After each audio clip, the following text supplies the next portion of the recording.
अनुपम जैन ने लिखा है कि sometimes I get an experience of living in the present with an understanding of अकर्ता. Soon after corporate mundaneness seems to come back. Strong identity association ambition seems to come back. Anupam Jain लिखते हैं कि कभी कभी वर्तमान में होने का भाव होता है, अनुभव होता है उस अकर्ता के साथ, लेकिन जब भी जो व्यावसायिक और प्रोफेशनल सारी चीज़ें हैं कॉर्पोरेट की, उनकी जो चीज़ें आती हैं तो फिर से एक आइडेंटिटी का एसोसिएशन आ जाता है, महत्वाकांक्षा आ जाती, सब लौट के आ जाती है. तो अनुपम इसमें देखिए क्या है ना कि जब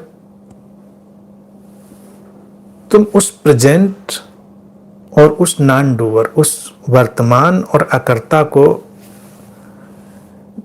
ज़्यादा से ज़्यादा अनुभव करते रहोगे तो ये जो कॉर्पोरेट मंडेननेस लिखी है इसको भी टैकल करना, इसको भी हैंडल करना सीख लोगे.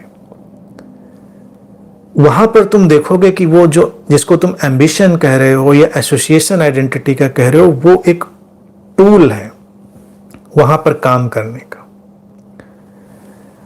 अकर्ता की समझ, अंडरस्टैंडिंग आ गई है तुम्हारे अंदर, लेकिन वहां पर जो परफॉर्मेंस है उसके लिए जो उपकरण चाहिए वो केवल टूल्स हैं. तुम उनका उपयोग करते हो और बस फिर उनको हटा के रख देते हो. एम्बिशन का थोड़ा सा पुट डालना पड़ता है, थोड़ा सा कभी आदेश का, कभी डांटने का, ये सब डालना पड़ता है, लेकिन ये उसी स्क्रू ड्राइवर की तरह है. जैसे कोई पेंच तुमको खोलना है, कसना है, तुमने इस्तेमाल किया और रख दिया.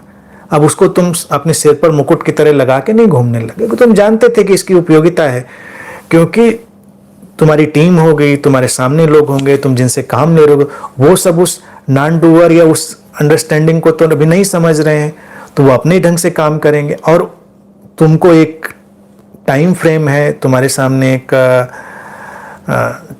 जो भी परफॉर्मेंस है उसको देने का एक सारा दायरा है, क्राइटेरिया है, तो तुमको उसी हिसाब से चलना है.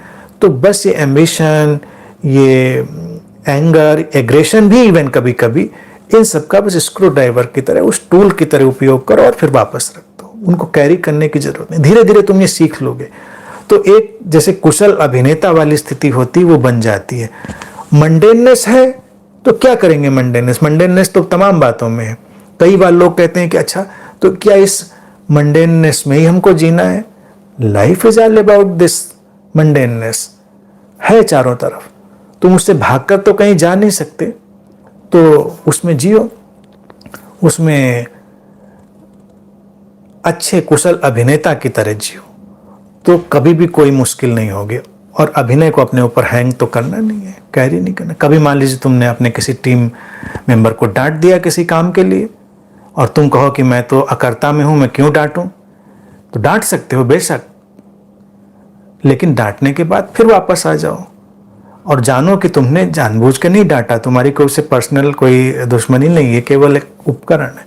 ये खेल जैसे जैसे तुम सीखते जाओगे वैसे वैसे ये शांति बढ़ती जाएगी और वो डे बाय डे तुम सीखते ही जाओगे.